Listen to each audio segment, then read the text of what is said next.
नमस्कार दोस्तों, स्वागत है सोमस बायोलॉजी का एक हेल्थ कंसर्न वीडियो में। आज के वीडियो में हम बात करने वाले सोरायसिस के बारे में। सोरायसिस टर्म आपने सुने होंगे और इसीलिए अगर आप जानना चाहते हो कि सोरायसिस क्या है, क्यों होता है ये बीमारी, किस प्रकार की बीमारी है, इसका सिम्टम्स क्या क्या है और ट्रीटमेंट के तौर पे हमारे सामने कौन कौन सी ऑप्शंस अवेलेबल है, ये वीडियो आपके लिए है। वीडियो आपको बहुत हेल्प करेगा। सारे के सारे इन्फॉर्मेशन जानने के लिए वीडियो को अंत तक जरूर देखना। तो चलिए शुरू करते हैं सोरायसिस के कारण। सोरायसिस एक स्किन की बीमारी है, स्किन डिजीज में इसका जो पार्ट है आता है। यहाँ पर किस प्रकार की बीमारी, ऐसा बीमारी जहाँ पर हमारे स्किन के ऊपर ऐसे लाल कलर हो जाना, स्किन उठने लगता है ऊपर से, ऐसे स्किन फ्लेकी सा स्किन हो जाता है कि मैं यहाँ पे एक इमेज ऐड कर दूंगा बैकग्राउंड में, आप देख सकते हो। स्किन जो है वो स्केली हो जाएगा, वो पैची हो जाएगा, स्किन धीरे धीरे वहाँ से उठने लगेगा।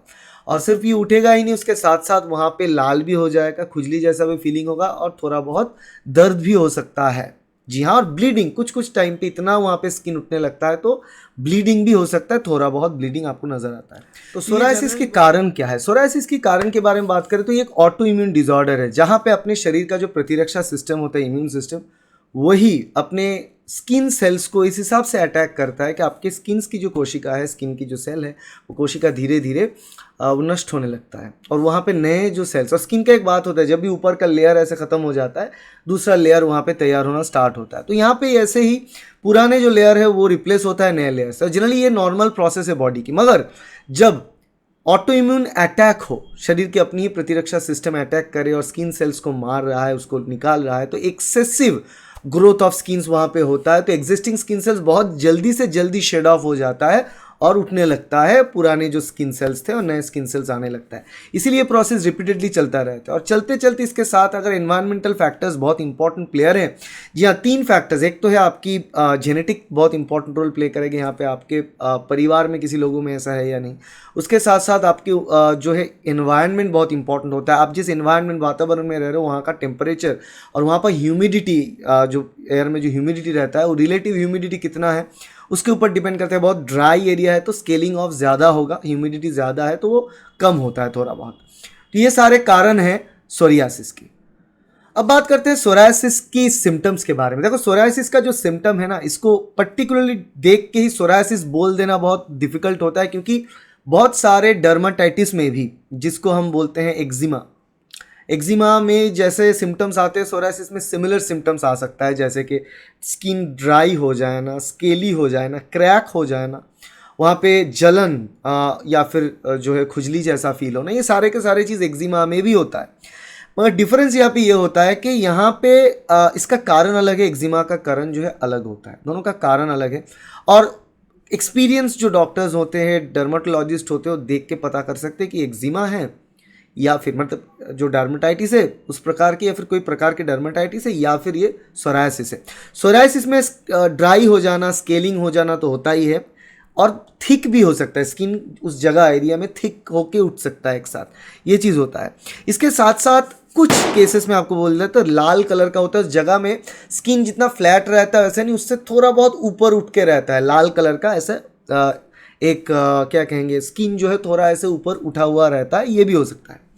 और इसके साथ साथ और सिम्टम्स होता है जिसको हम सोरायटिक आर्थराइटिस बोलते हैं। वहाँ पे जॉइंट में पेन होना, स्वेलिंग, सूजन हो जाना, ये चीज़ होता है। जॉइंट में पेन, सूजन भी एक बड़ा कारण है, एक बड़ा सिम्टम होता है सोरायटिक आर्थराइटिस, जो अलग से एक चीज़ है। मगर सोरायसिस का ओवरऑल यही सिम्टम्स है।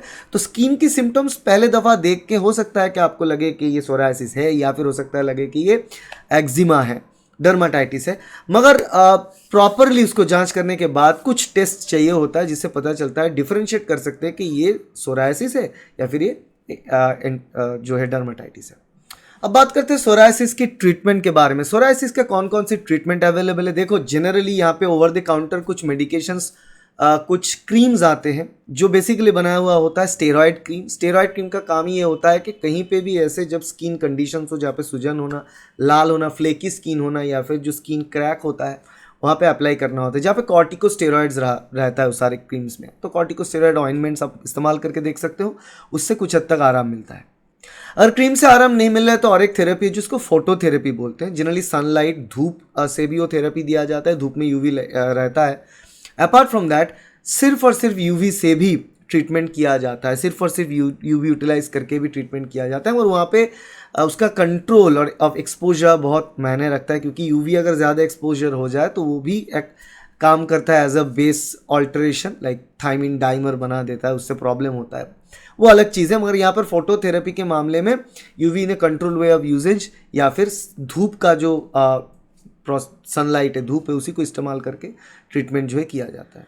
उसके बाद आते हैं बायोलॉजिक थेरेपीज। देखो ये जो सोरायसिस है, हमने बोला है कि ये ऑटो इम्यून डिसऑर्डर्स है, मतलब ऑटो मतलब खुद की सेल्फ और इम्यून, खुद की इम्यूनिटी खुद ही के खिलाफ लड़ना। तो ऐसे ऑटो इम्यून जो बीमारी है, इसको लड़ने के लिए बायोलॉजिक एजेंट्स भी यूज़ किया जाता है। तो बायोलॉजिक एजेंट्स क्या है? बायोलॉजिक एजेंट्स बोला जाता है ऐसे ड्रग्स को जो हमारे इम्यून सिस्टम को सप्रेस करके रखे, रोक के रखे। तो इम्यून सिस्टम को जब सप्रेस करके रखे और रोक के रखेगा, ऐसे बायोलॉजिक्स जो यहाँ पर अवेलेबल है, जैसे कि इंटरल्यूकिन्स बोल के आते हैं, interleukin 17, interleukin 23 inhibitors, generally interleukin 17, interleukin 23, ये सारे के सारे इम्यून सिस्टम्स का केमिकल सिग्नलिंग प्रोसेसेस होता है, सिग्नलिंग मॉलिक्यूल्स होता है, जिसके जरिए हमारे जो इम्यून सिस्टम है उसका जो कोशिका वो एक के साथ एक रिले करते हैं, बात करते हैं, बेसिकली आम भाषा में कहें तो ऐसे इंटरल्यूकिन 17, इंटरल्यूकिन 23, IL-17, IL-23, इसको इनहिबिट करना मतलब रोक के रखना, ऐसा जो दवा है वो हम इस्तेमाल करते हैं, जिसको हम इम्यूनोसप्रेसेंट दवा में भी गिनते हैं, मगर बायोलॉजिक बोला जाता है उसको। तो इस चीज़ को हम इस्तेमाल करके ऑटो इम्यूनिटी के वजह से ये जितना बढ़ता है उसको हम कंट्रोल करने की कोशिश करते हैं। मेथोट्रेक्सेट भी यहाँ पे यूज़ करते हैं हम, साइक्लोस्पोरिन्स भी यूज़ करते हैं। Methotrexate, cyclosporin, IL-23, IL-17 inhibitors यहाँ पे यूज़ किया जाता है। तो सिस्टेमिक मेडिकेशन से मेथोट्रेक्सेट हो, साइक्लोस्पोरिन हो, जिसको हम सिस्टेमिक मेडिकेशंस बोलते हैं, जिसको हम टैबलेट या कैप्सूल के फॉर्मेट में लेते हैं या फिर इंजेक्शन के फॉर्मेट में लेते हैं। तो ये 4 प्रकार के दवा हमने बात की, यहाँ पे 4 प्रकार के दवा इस्तेमाल करके आप देख सकते हो, मगर इसके साथ साथ लाइफस्टाइल चेंज को भी इनकॉर्पोरेट करना पड़ता है। आपके डॉक्टर्स बताएंगे आपके लाइफस्टाइल में ऐसा कुछ है या नहीं। मान लो कि आप हर रोज़ ट्रैवल करते हो और ऐसे इंडस्ट्रियल, एक बेल्ट इंडस्ट्रियल एरिया में जहाँ पे जो एयर है वो पोल्यूटेड है, तो वहाँ पे जाके आपको कुछ ये लाइफस्टाइल एडजस्टमेंट ऐसे करना है ताकि ये प्रॉब्लम्स आपके सामने ना आए। तो ये सारी चीज़ आपको देखना पड़ता है। तो मगर ट्रीटमेंट चाहिए, ऐसा नहीं कि एक ऐसा बीमारी है जो बहुत कॉमन बीमारी है, सालाना 10 मिलियन से भी ज़्यादा केसेस हिंदुस्तान में पाए जाते हैं सोरायसिस की। लोगों को कुछ हद तक पता भी नहीं होता है क्या है, लोग उसको मतलब डीले करते रहते हैं, मगर खुद ब खुद भी ठीक होता है बहुत बार। तो इसीलिए डेंजरस कुछ नहीं है, मगर यहाँ पे आपको ट्रीटमेंट लेना होता है। ओवर द काउंटर मेडिकेशन तो पील्स तो आपको डॉक्टर ही बताएंगे, ओवर द काउंटर नहीं होगा। ओवर द काउंटर कुछ ऑइंटमेंट्स, कुछ मॉइस्चराइजर्स मिलता है, कुछ शैम्पू मिलता है, कुछ सॉल्ट, बाथ सॉल्ट्स मिलता है, जिसको आप इस्तेमाल करके रेगुलरली अगर इस्तेमाल करें, ओवरऑल बॉडी में अगर आपकी प्रॉब्लम आ रहा है तो वहाँ पे डेफिनेटली आपको रेगुलर जो शैम्पू है, रेगुलर जो साबुन आप यूज़ कर रहे हो उसमें मॉडिफिकेशन चाहिए, तो वो सारी चीज़ ओवर द काउंटर मिलता है, वो आपको मिल जाएगा विदाउट प्रिस्क्रिप्शन। विद प्रिस्क्रिप्शन आपको ओरल जो मेडिकेशंस चाहिए, जो दवा चाहिए वो मिलेगा आपको, अगर इंजेक्शन लेना है वो मिलेगा। तो उसके ज़रिए आप ट्रीटमेंट आपका हो सकता है सोरायसिस की।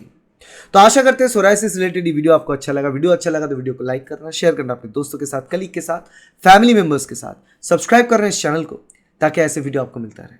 Thank you, bye.